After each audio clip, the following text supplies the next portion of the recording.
Hello, everyone. This is Keith Stone with the Center for Atlantic Studies, and I'm here again for another office hours session with Gregory, Nagy, with Janet and Elen and Sarah.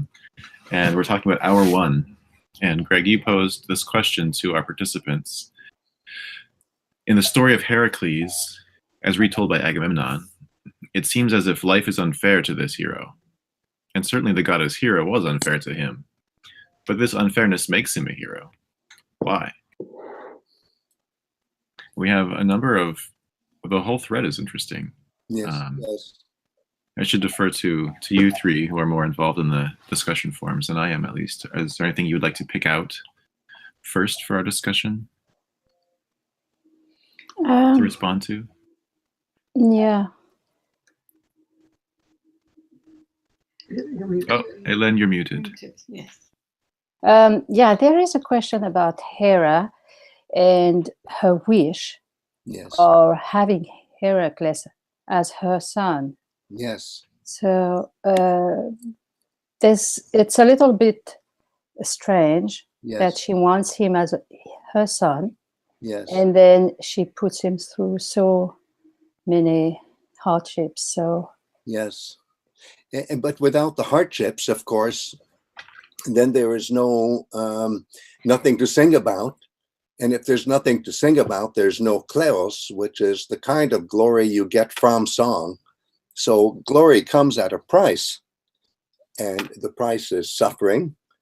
The price is going through experiences where you know you're good, but people around you don't treat you the way they should.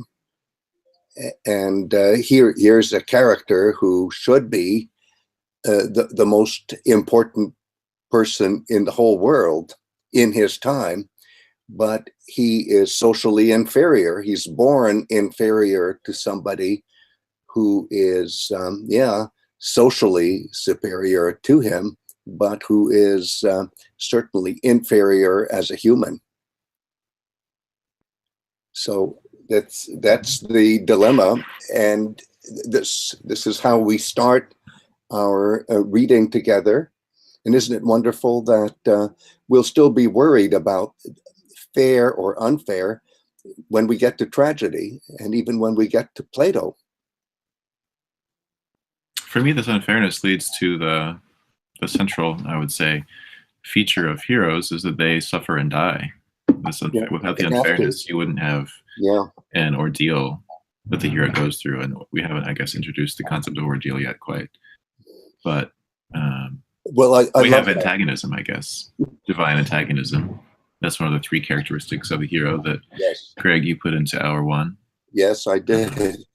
But, I'm so glad that you mentioned this, Keith. I remember the last iteration of Heroes. We had a similar problem, which is we had to start talking about ordeals even before it became an official part of the agenda. And why not do it again? So ordeal is such an important concept. We don't have yet the Greek word that we translate as ordeal, but that's even better. It'll keep us on edge. It'll make us edgy about what's in store for this wide variety of heroes who go through so many different kinds of experiences. And the one thing they all have in common is suffering, and suffering that leads ultimately to death. The human condition. So, Elen, I love the way you got us started. Yeah, as a participant wrote, a hero must see hell. In Indian mythology, she says that, Yeah. So, Greg, can I ask a little bit about what is it sort of that makes a hero? You were talking about that Hēraklēs maybe is a socially inferior, but he is otherwise superior. What sort of superiority are we talking about? How similar or different is it to our modern idea of a hero? Right. Yes. Well, Hēraklēs is almost an exaggeration, and that's why in some situations he can be a parody of how we imagine somebody to be superior to other people. When I say parody, I mean that Hēraklēs, in the earliest forms of ancient Greek song culture, could be a very serious figure, or he could be a very funny figure because of his superhuman strength. In many situations, his superhuman intelligence, but also his capacity to cross the line and do something very morally questionable, which when he does it, it's even more intense than the way anybody else does it.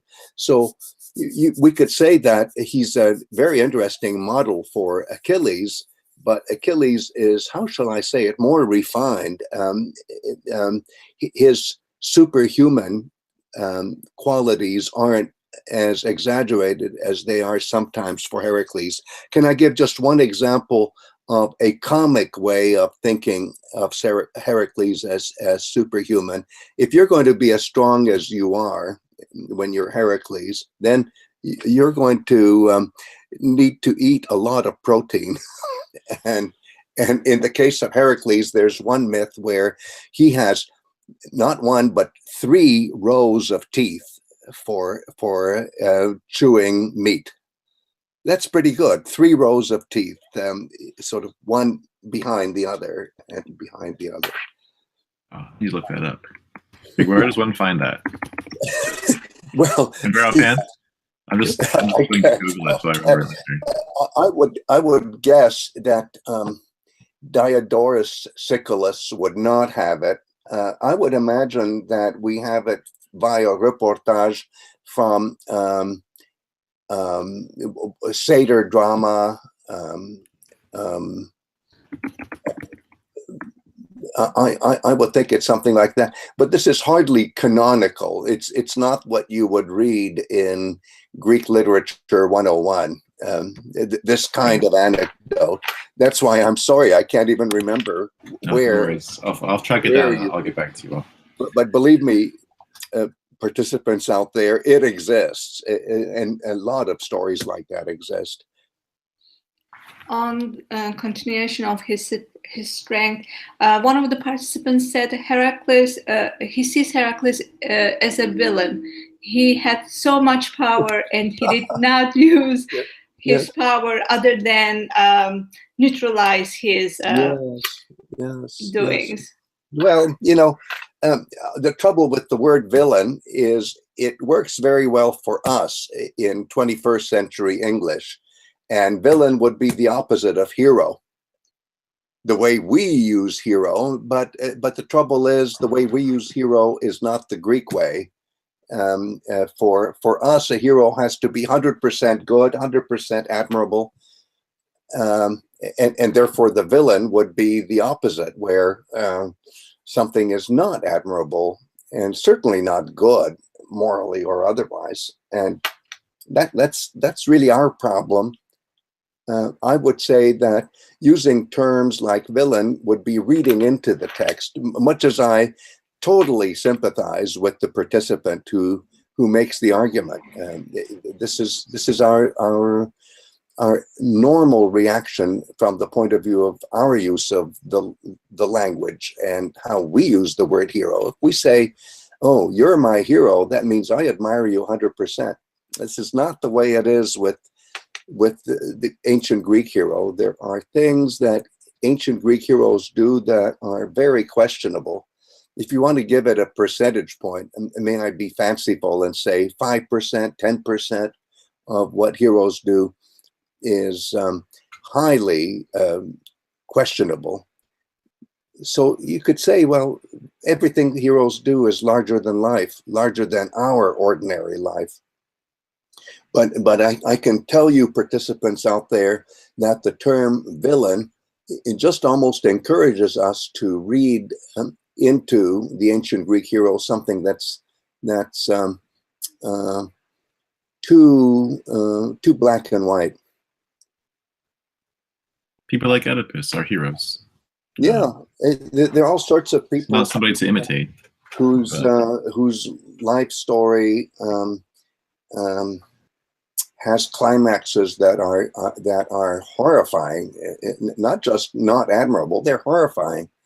And we'll get to that more. I like to say that the hero is extreme both in positive and in negative ways. And of course, the positive ways outweigh the negative, but we're going to have to keep coming back to this as what's the term? Questionable behavior on the part of heroes. And the positive outweighs the negative, especially after the person in question dies, once they become officially a hero. Because as you explained, Greg, hero is a word that really applies after death. Yes, when they become timely. Everything works out once death happens, and death is the big definer for ancient Greek heroes, as we'll see time and again.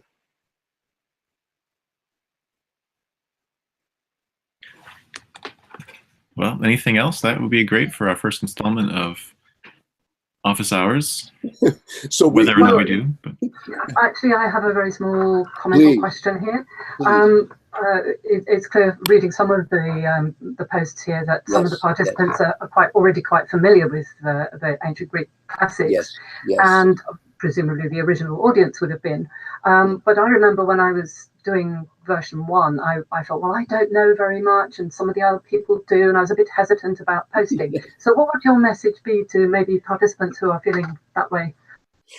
And even when I jump on you and say, no, I don't like that term, or let's go back and think about it again, I so welcome all your reactions, because if we cannot express our own human reaction as candidly and as honestly as we should, then in a sense, the grappling, the struggling, the ordeal of confronting heroes will be dissipated. So I continue to welcome any kind of reactions, and I enjoy reading them. I never tire of seeing first reactions, first impressions. So you out there who think of Hēraklēs as in part a villain, I welcome that reaction, and I hope you'll welcome my reactions. And through it really is in some ways the ordeal of reading, I think we'll achieve a deep understanding of what the ancient Greek hero is, which is it's a challenge. It's not some kind of facile model that is easy to chew on. To go back to the 3 rows of teeth that Hēraklēs has in some traditions. Wonderful. Well, on that note, thanks to you all, and we'll see everybody soon for the next hours. Thank you so much.